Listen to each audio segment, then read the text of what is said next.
Teman-teman semua, kita pada hari ini masih saja melihat sekelompok umat seperti ini, yang dimana ketika mereka demo di jalanan, kemudian mereka di atas mimbar, bahkan ketika mereka bermain di media sosial, mereka senantiasa meneriakkan dengan lantang apa?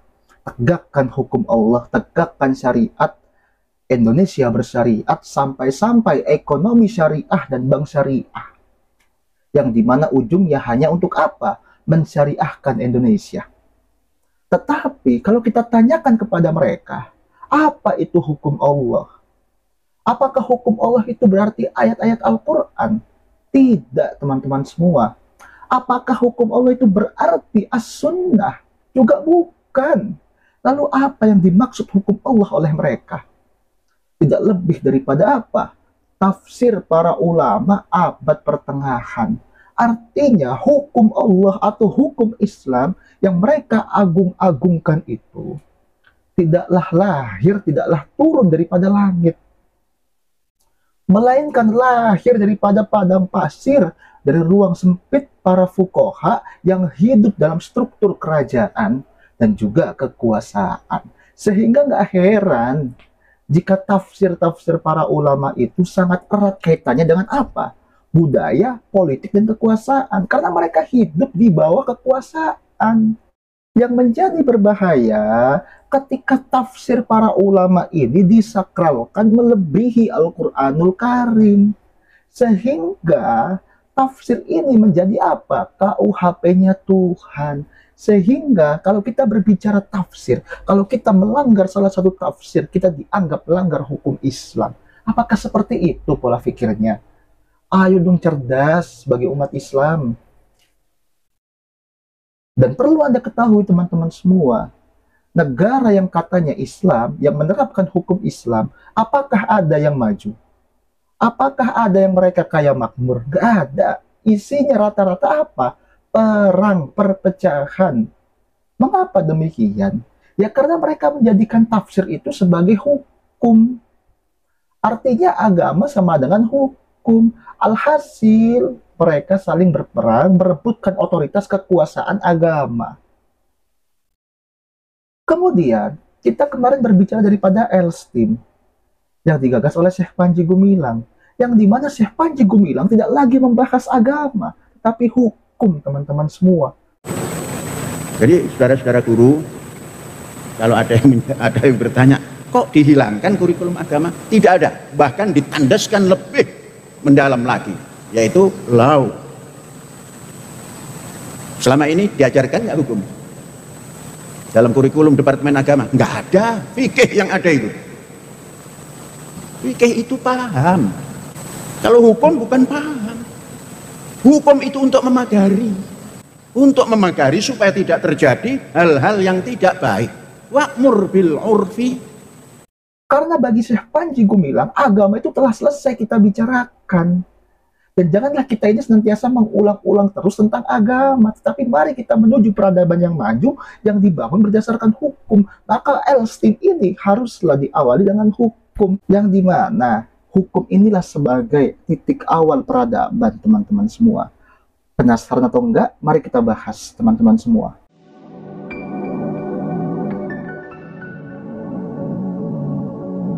Assalamualaikum, rahayu teman-teman semua, merdeka. Teman-teman semua, pada saat ini kita hidup di zaman di mana umat Islam itu bingung. Mereka menganggap agama itu sama dengan hukum, sehingga mereka memiliki anggapan bahwa untuk membangun masyarakat, untuk membangun peradaban cukup dengan syariat atau menegakkan agama.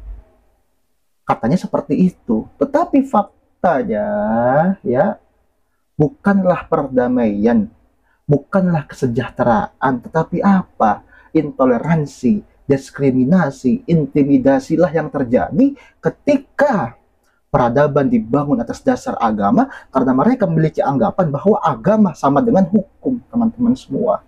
Bahkan umat Islam juga nggak bisa membedakan antara syariat sebagai landasan hukum, sebagai pondasi dasar, dengan fikih yang merupakan produk hukum.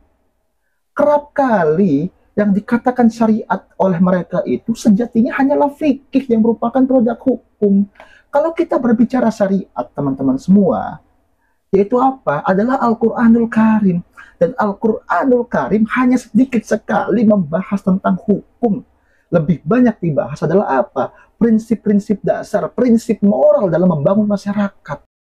Adapun kalau kita melihat banyaknya kitab fikih yang dianggap sebagai hukum Islam, itu hanyalah tafsir para ulama abad pertengahan atas Al-Quranul Karim, teman-teman semua.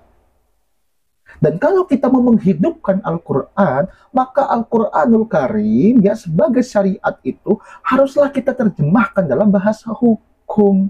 Dan wajib diingat bahwa hukum itu tidak bisa berdiri atas satu tafsir, teman-teman semua. Sebagai contoh ya, dalam tafsir para ulama yang kolot, dikatakan bahwa perempuan itu saksinya hanya apa? Setengah daripada seorang laki-laki. Tetapi daripada tafsir yang baru, tafsir yang progresif, dikatakan bahwa persaksian itu dilihat daripada kompetensi. Siapa yang benar, siapa yang salah, dan siapa yang paling sah. Gak ada, teman-teman semua. Karena ini adalah tafsir, dan tafsir itu bukanlah hukum.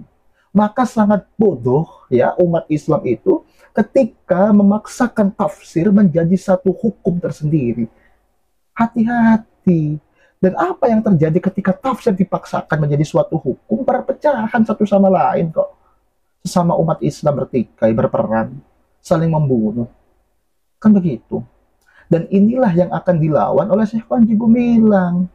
Bahwa bagi Syekh Panji Gumilang, agama ini ya janganlah kita bahas terus. Agama telah selesai dan agama kita jadikan sebagai landasan moral, teman-teman semua.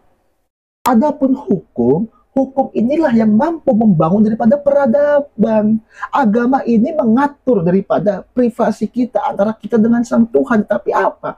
Hukum ini merupakan daripada kesepakatan bersama untuk mengatur masyarakat.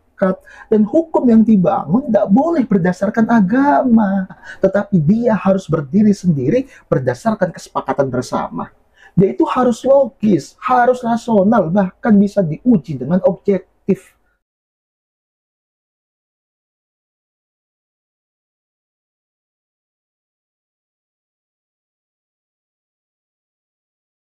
Kemudian teman-teman semua, kita membahas daripada law atau hukum. Perlu diketahui bahwa law itu bukanlah hukum agama yang dibungkus dengan ayat, bukan. Law ini adalah apa? Hasil peradaban manusia yang memilih untuk berpikir, teman-teman semua. Sehingga law atau hukum itu adalah kesepakatan bersama, bukan wahyu. Kesepakatan bersama ini kita capai dengan apa? Dengan cara kita berpikir, merenungkan untuk senantiasa menjaga hak dan kewajiban antar sesama, kan begitu.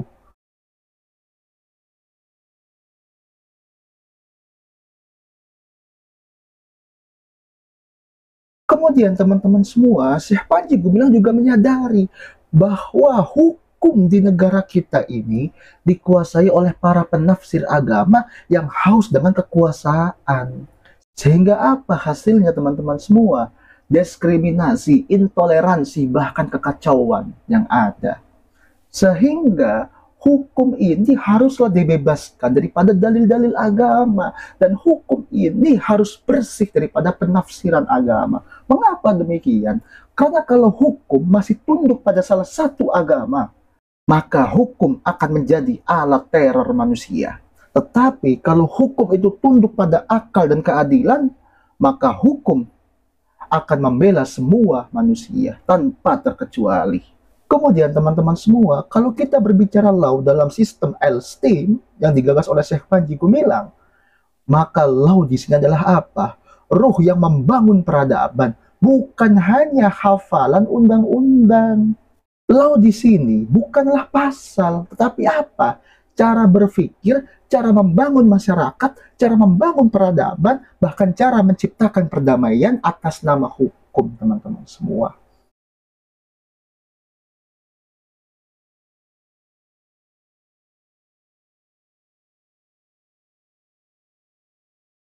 Oleh karena itu, law dalam L-STEAM ini bukanlah hukum agama. bukan pula hukum kolonial, bukan pula hukum daripada kekristenan, bukan teman-teman semua.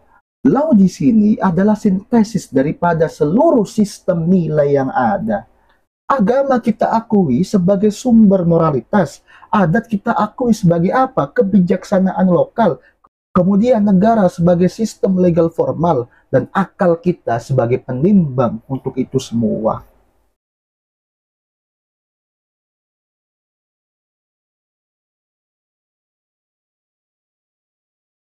Oleh karena itu, law dalam Elstim ini bukan berarti melawan agama, enggak.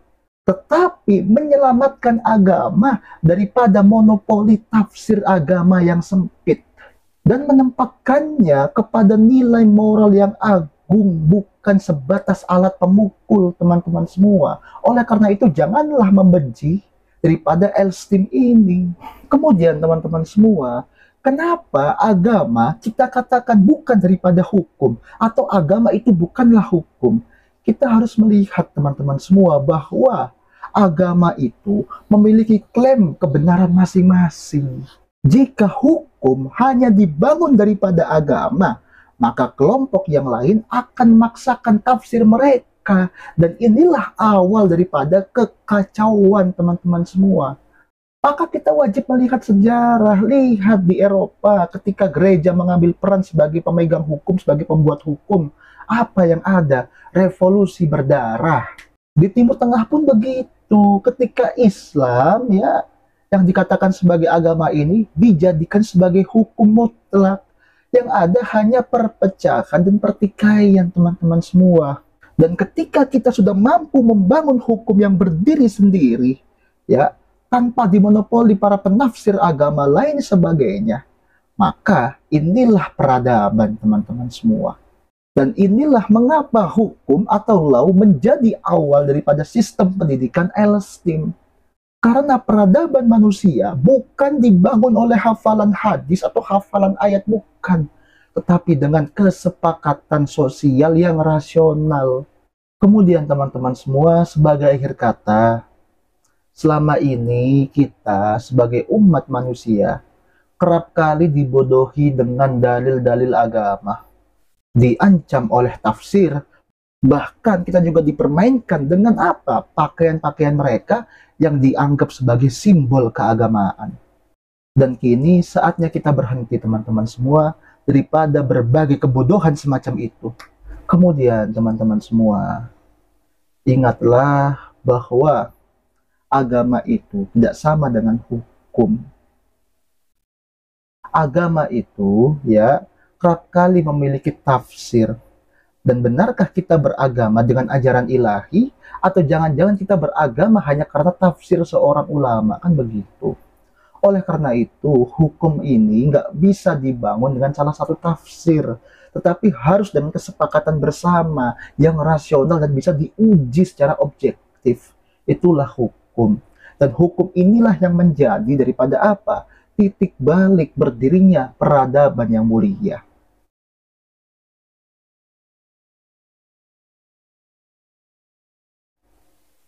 Dan Anda perlu ingat bahwa Syekh Panji Gumilang mengajarkan para santrinya di Al-Zaitun untuk apa? Untuk tidak latah berbicara menggaungkan syariat. Enggak. Tapi meminta kepada para santrinya untuk mampu memahami daripada undang-undang. Dan janganlah teman-teman semua kita paksakan ayat-ayat suci dalam Al-Quran sebagai pasal hukum. Jangan. Karena jika kita paksakan itu, kita artinya sedang menghancurkan Islam itu sendiri. Terlebih lagi, ya, Islam tidak pernah mengatur hukum-hukum terperinci, nggak pernah. Islam melalui Al-Quran itu hanya mengatur daripada prinsip dasar dan moral. Adapun hukum-hukum terperinci yang kita kenal itu adalah buah tafsir para ulama. Maka janganlah ini kita sakralkan. Dan ingatlah teman-teman semua bahwa agama itu suci. Janganlah engkau kotori dengan undang-undang agama yang menginjak hak orang lain. Biarkan hukum yang berangkat daripada kesepakatan bersama ini hidup di bumi. dan biarkan agama menjulang ke langit. Selesai teman-teman semua. Sekian dari saya. Wallahu muwaffiq ila aqwamit thoriq fastabiqul khairat. Rahayu teman-teman semua, merdeka.